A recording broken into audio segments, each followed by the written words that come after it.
नमस्कार। मनी गुरु के इस खास पेशकश में आप सभी का स्वागत है। मैं हूं स्वाति रायना। आप में से बहुत ही कम लोग होंगे जो इस वक्त हमें देख रहे हैं जिन्होंने किसी भी तरीके की कोई ईएमआई ना भरी हो या फिर कोई लोन न लिया हो। हमारे जो महीने भर के खर्च होते हैं उसमें जो ईएमआई या जो जिसको किस्त कहते हैं वो एक बहुत ही उसका एक इम्पॉर्टेंट पार्ट होता है। लेकिन अगर यही ईएमआई आपकी आय का एक बहुत बड़ा हिस्सा खींच ले तो आपको नुकसान होता है, क्योंकि ना आप अपने खर्चों को मैनेज फिर कर सकते हैं, ना फिर आप उसमें से सही ढंग का निवेश कर पाते हैं। तो आपकी आय में से आपकी ईएमआई यानी आपकी किस्त का हिस्सा कितना होना चाहिए, और ईएमआई और एसआईपी दोनों को अगर हम अगर इसका कंपैरिजन करें तो कौन सा ऐसा अनुपात है या कौन सा ऐसा रेशो है जिसको ध्यान में रखते हुए आप अपनी ईएमआई प्लान कर सकते हैं और एक ढंग का निवेश भी या ढंग की एसआईपी भी आप प्लान कर सकते हैं। तो इस मैनेजमेंट पर, बेसिकली लोन मैनेजमेंट पर बात करने के लिए इस वक्त हमारे साथ हैं आनंद राठी वेल्थ लिमिटेड के डेप्यूटी सीईओ फिरोज अजीज। फिरोज, आपका बहुत स्वागत हम करते हैं मनी गुरु में। आज बहुत इंपॉर्टेंट है जानना ये कि हमें एक्चुअली ईएमआई जो है, जो हमारी महीने की किस्त होती है, चाहे वो होम लोन हो, कार लोन हो, पर्सनल लोन हो, कोई भी तरीके का लोन है, उसकी ईएमआई एक्चुअली होनी कितनी चाहिए, ये आज हम आपके जरिए लोगों को बताने की कोशिश करेंगे। उसका गणित भी समझाएंगे और उसका एक्सप्लेनेशन भी आपसे समझेंगे। सबसे पहले आपसे समझना जरूरी है, जब कोई व्यक्ति लोन लेने जाता है, चलिए ये तो हम समझ लेते हैं कि हमें कितना लोन लेना है, ये तो हम समझ लेते हैं कि हमें कितना लोन लेना है, किस चीज के लिए लोन लेना है, लेकिन उसके अलावा ऐसी कौन सी चीजें हैं जिसको ध्यान में रखकर किसी को अपने लोन प्लानिंग करनी चाहिए? स्वाति जी, जैसे आपने कहा, ये बहुत अहम जिंदगी का बहुत अहम हिस्सा होता है। काफी बार लोन लेना पड़ता है, बहुत सारी चीजों के लिए लोन मिलता है।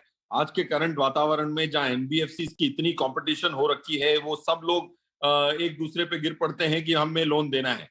काफी फोन आते हैं, पर्सनल लोन ले लीजिए, कार लोन ले लीजिए। सो ये लोन एक डे टू डे लाइफ का एक पार्ट बन चुका है। तो आपको बहुत सुरक्षित होके, बहुत सोच समझ के लोन लेने हैं। एक रेशियोज मेंटेन करना है, इन्वेस्टमेंट मेंटेन करना है, वो सब करना है। सो पॉइंट वन, गणित में घुसने से पहले एक चीज हमेशा याद रखें कि लोन जब लें, वैसी चीज के लिए जहां लोन ले रहे हैं जहां वो एसेट नहीं बन रही। जैसे आपने वॉशिंग मशीन के लिए लोन लिया, गाड़ी के लिए लोन लिया, ये एक खर्च है, एसेट नहीं है। अगर घर के लिए लोन लिया, वो अच्छा लोन माना जाएगा। सो हमेशा जो लोन जिसमें आप खर्च कर रहे हैं, टीवी के लिए लोन ले लिया, घूमने के लिए गए, वो खर्च है, तो वैसे लोन में थोड़ा ज्यादा सुरक्षित रहना, ज्यादा चौकन्ना रहना ज्यादा जरूरी है। अगर आपने होम लोन लिया तो पता ही है कि आप किस्तें भर रहे हैं, बट एंड में घर आपका हो जाएगा, तो एक एसेट होगी। सो गुड लोन्स होते हैं, बैड लोन्स होते हैं। So please be very careful when you are trying to take a loan to spend money specially. अब आ रहा सवाल, स्वाति जी, कि क्या रेशियो होना चाहिए, क्या गणित होना चाहिए कि मेरी कमाई अगर 100 रुपए हो, तो कितने की मैं किस्तों का कमिटमेंट ले सकता हूं। अगर उससे ज्यादा जा रहा हूं तो इसका मतलब यह है कि मैं अपनी चादर से ज्यादा पैर फैला रहा हूं। तो 40% एक साइंटिफिकली अच्छा नंबर माना जाता है कि अगर मैं 100 रुपए कमा रहा हूं फॉर इलस्ट्रेटिव पर्पसेस, उसमें से 60% तो मुझे जेब में चाहिए। 40% की ईएमआई अगर आप ले रहे हैं, तो आप एक सुरक्षित जोन में हैं। अगर स्ट्रेच करूं इसको तो 50% एटलीस्ट आपकी कमाई ईएमआई के अलावा होनी चाहिए। So that's the ratio which I think is minimum आपको रखना चाहिए, कि 60% जेब में रहे, 40% की कमाई की जो है ईएमआई किस्तें जा पाए। ओके, तो आप कह रहे हैं कि 40% जो है आपकी जो मंथली आय है, आपका जो आपके हाथ में पैसे आते हैं जिसको हम सैलरी कहते हैं, उसका 40% एक्सीड नहीं करना चाहिए आपकी ईएमआई का। क्या ये 40% is the upper limit, Feroz? क्योंकि जानना इसलिए भी जरूरी है क्योंकि कई बार हम देखते हैं कि ब्याज दरों में बढ़ोतरी होती है या बहुत सारे रीजंस हैं जब हमारी जो लोन की ईएमआई है उसमें बढ़ोतरी होती है। तो ऐसे में अगर आपने 40% सेट कर भी दिया तो दैट मीन्स आप 40% से 45% या 50% भी जा सकते हैं। तो उस सिनारियो में क्या हो? दूसरा, जो आय और ईएमआई की गणित की हम बात कर रहे हैं, जो रेस्ट ऑफ जो 60% है, वो कैसे कैसे खर्चों पर या वो कैसे मैनेज किया जाना चाहिए किसी की सैलरी का? स्वाति जी, जो प्रैक्टिकल साइड क्या है कि सबसे बड़ी किस्त तो होती है अगर आप होम लोन लेते हैं उसकी सबसे बड़ी एक ईएमआई का बर्डन आता है, स्पेशली इंडियन मेट्रोस में जो जहां घर खरीदना काफी महंगा है। अगर आप मुंबई की बात करें तो एक 2 बेडरूम घर भी 1.5 करोड़ रुपए से कम नहीं मिलता है, तो उसकी जो ईएमआई होती है लाख सवा लाख रुपए, तो वही ईएमआई हो जाती है। सो जब भी ये ब्रीच कर रहा है 40%, ऑफकोर्स कहना आसान है कि 40 के नीचे रखो, तो मैं मानता हूं कि काफी बार 50% पे भी जा सकती, 55 पे भी, क्योंकि होम लोन एक बहुत लार्ज टिकट आइटम होता है। 40 के अंदर सीमित रखें। बट अगर आपकी जो दूसरी ईएमआईज हैं होम लोन के अलावा, अगर वो 25-30% पे भी पहुंचती है तो बहुत चौकन्ने होने की बात है। ईएमआई, होम लोन की EMI is okay, 40 is the upper cap. But अगर home loan is taking away lot large part of this EMI, अगर सबसे बड़ा किस्त आपका होम लोन का है तो 50% पे भी जा सकते हैं आप। बट अगर आपके दूसरे पर्सनल लोन, कार लोन और वाइट गुड्स के लोन, ऐसे लोन अगर 25, 20, 30, 40% हो जाए तो बहुत दुख की बात। ओके, अब ये जो 40% है, क्या ये हर सिनारियों में सही बैठेगा? ये मैं आपसे समझना चाहती हूँ। जैसे मानिए कोई ए व्यक्ति कोई है, जो मानिए 20,000 रुपये प्रति महीना कमाते हैं, उनके 20,000 का जो 40% अगर वो ईएमआई में दे रहे हैं 12,000, क्या वो ज्यादा हुआ या नहीं हुआ? दूसरा, कोई एक व्यक्ति है जो कि मानिए 50,000 रुपए कमा रहे हैं, उनके जो सैलरी का 40% हुआ वो 30,000 हुआ। तो इन दोनों ही केसेस में क्या इस 40% के फॉर्मूला से जाना सही रहेगा? स्वाति जी, आई थिंक ये फॉर्मूला से जाना सही रहेगा। अगर समझिए 20,000 रुपए की किसी की सैलरी है तो 60% होता है 12,000, और 40% जो आपको ईएमआई के लिए साइड में रखना है वो 8,000 है। तो आपके जो भी निर्णय हैं, समझिए आज ही आपकी वो 8,000 से ज्यादा है तो आप ऑलरेडी वो लिमिट ब्रीच कर चुके हैं। अगर आज आप एक कोई लोन लेने का निर्णय ले रहे हैं तो आपको ये देखना है कि क्या उसकी ईएमआई आपकी वो जो 8,000 रुपए की जो लिमिट है, 20,000 में 40% जो 8,000 रुपए है, उसको पार कर रही है। तो ये चीज जो आप खरीदने जा रहे हैं उसका आज वक्त नहीं आया है। तो ये एक अच्छा डिसीजन क्राइटेरिया होता है। काफी बार आप निर्णय लेते हैं और भावुक हो जाते हैं और ले लेते हैं। तो ये 40% का जो लिमिट है उससे आपको निर्णय लेने में मदद होती है कि आज वो कार अगर आप खरीदने जा रहे हैं, जैसे आपने दूसरा उदाहरण दिया, 50,000 रुपए की कमाई है, आपके 20,000 रुपए, 40% इज 20,000 रुपीज, और आप एक गाड़ी खरीदना चाहते हैं। तो क्या ये गाड़ी का लोन आपके 40% को ब्रीच कर रहा है? तो मतलब आज आपकी क्षमता नहीं है कि ये आप गाड़ी खरीदें।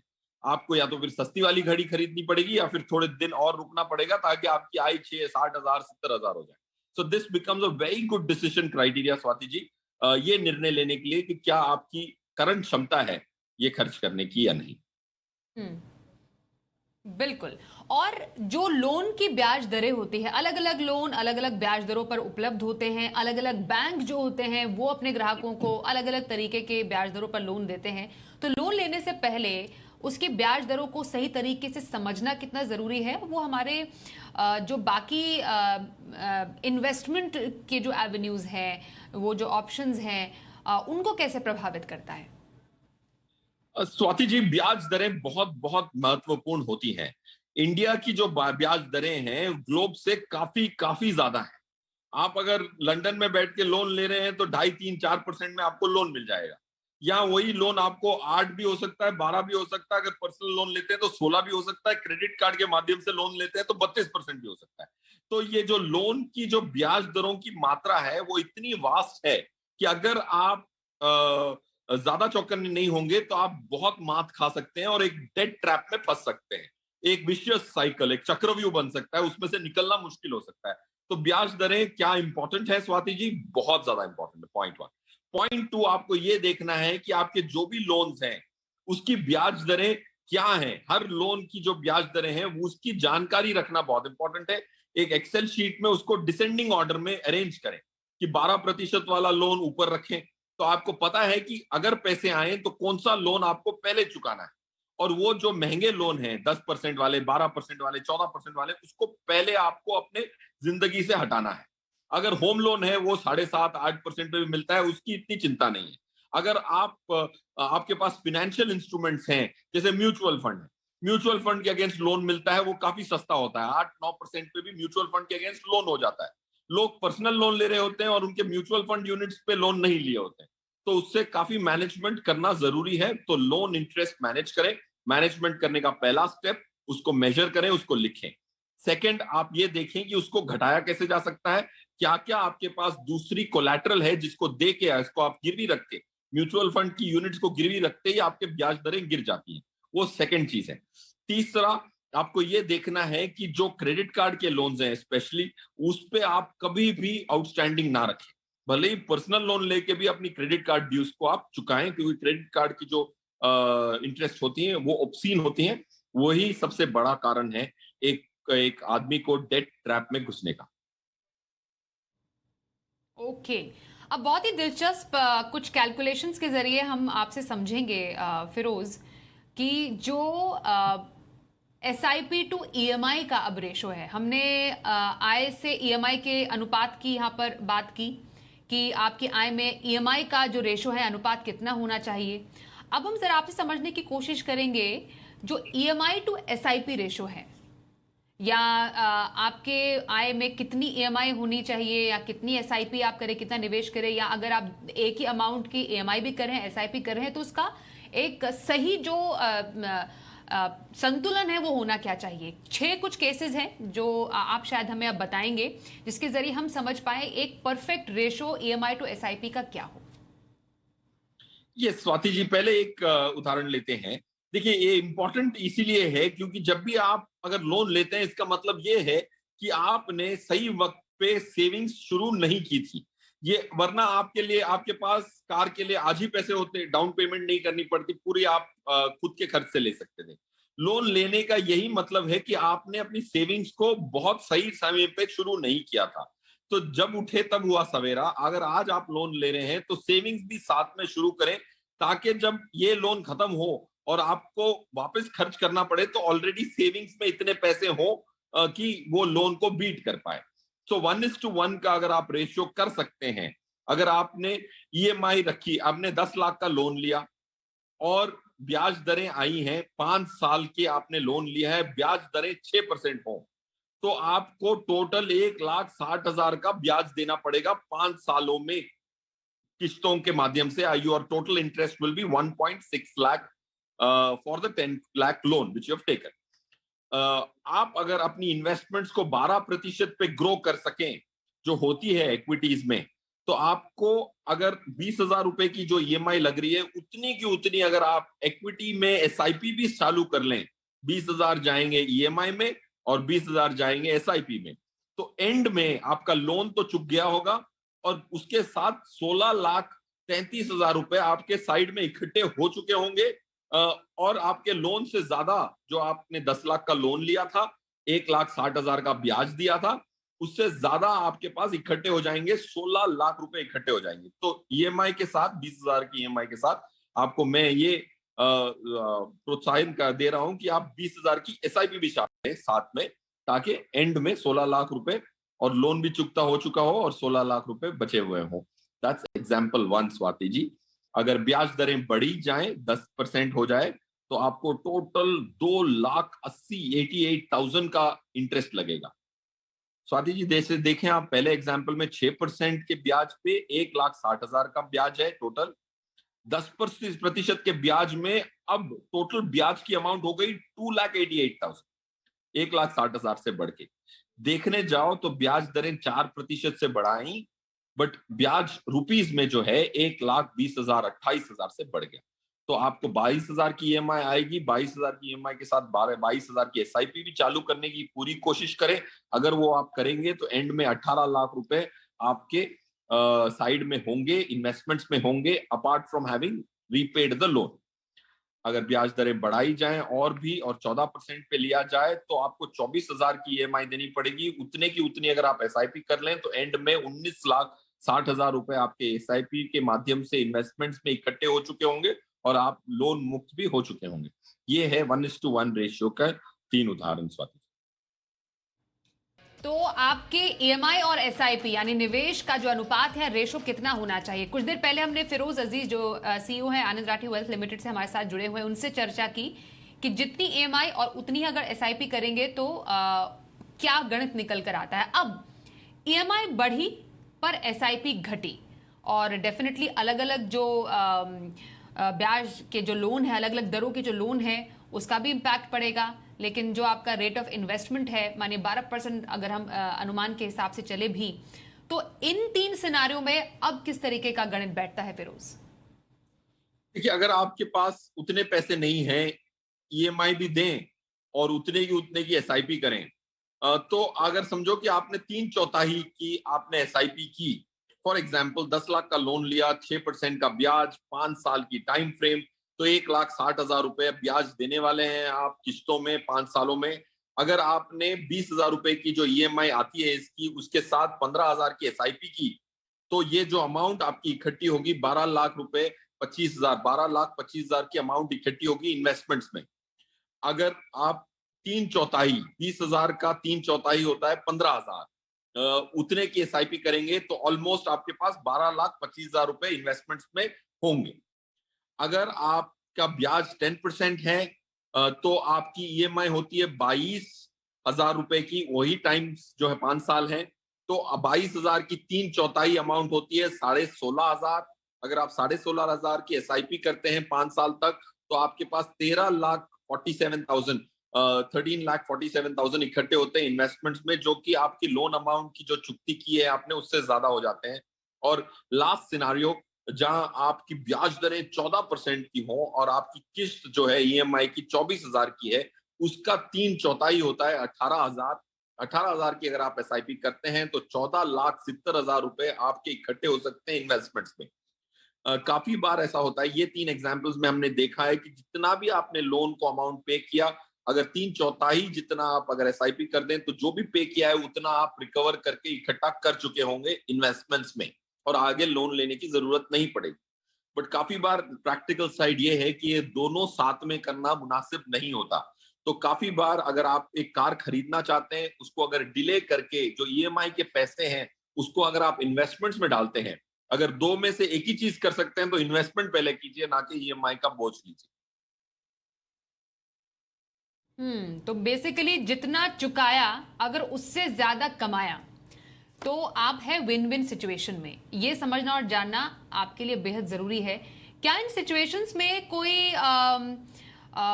हम ये कह सकते हैं कोई डिफरेंट कंडीशंस हैं जिसको ध्यान में रखने की जरूरत है? क्या हर बार ये जो हमने 6 केस सिनारियोज डिस्कस किए हैं हर एक सिचुएशन में फिट बैठते हैं या एक्सेप्शंस भी हैं इसमें? नहीं स्वाति जी, ये 6 की 6 केसेस में फिट बैठते हैं। अगर 3/4 की भी अगर एसआईपी कर लो तो लोन की जितना आपने चुकता किया उससे ज्यादा आप इन्वेस्टमेंट्स में अपनी अमाउंट को एक्यूमुलेट कर सकते हैं। तो 6 के 6 सिचुएशंस में टिक मार्क आता है, even with 3/4 the investment in SIP. अब कोई अगर ये सिचुएशन मैनेज न कर पाए फिरोज, हम तो अपने जो इस गणित से आपके माध्यम से यही बताने की कोशिश कर रहे हैं कि कोशिश कीजिए कि जितनी ईएमआई करे उतनी एसआईपी भी करें, क्योंकि चुकाने में भी आसानी और कमाने में भी आसानी होगी। पर कोई अगर नहीं मैनेज कर पा रहा है, और जो बाकी 3 सिनारियोज में भी हमने दिखाया कि कमाने से ज्यादा खर्च चुकाने में हो रहे हैं पैसे, तो क्या इसका कोई क्विक फिक्स सोल्यूशन है जो लोग कर सकते हैं?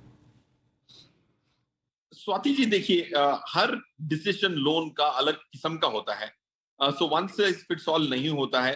फॉर एग्जांपल देखिए, अगर आप खुद का मकान खरीदने की सोच रहे हैं, समझो कि मुंबई में अगर 1.5 करोड़ रुपए का घर है, तो उसकी जो ईएमआई आने वाली है आपको 1.25 लाख रुपए की ईएमआई आने वाली है। तो अगर वो घर ना खरीदें तो वही घर किराए पे ले लें। किराए पे वही घर आज की डेट में अगर मैं हिसाब करूं तो 30 से 35,000, 40,000 में वो घर मिलता है किराए पे। जो बाकी 80,000 जो किस्तें आप नहीं चुका रहे हैं ईएमआई की, वो अगर आप इन्वेस्ट करेंगे तो बेहतर होगा।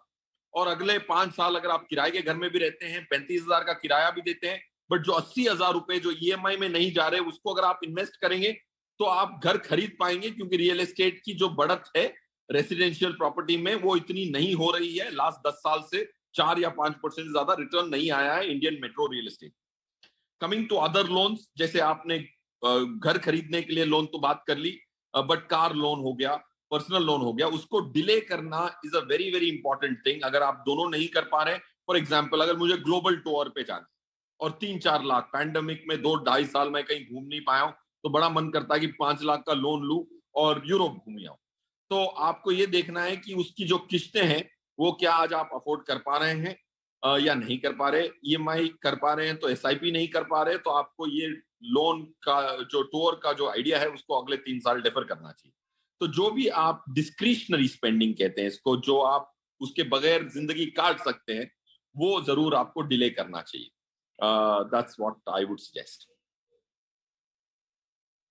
अपॉर्चुनिटी कॉस्ट एनालिसिस इसे कहते हैं, जिसको अभी बहुत अच्छे से बताया फिरोज ने।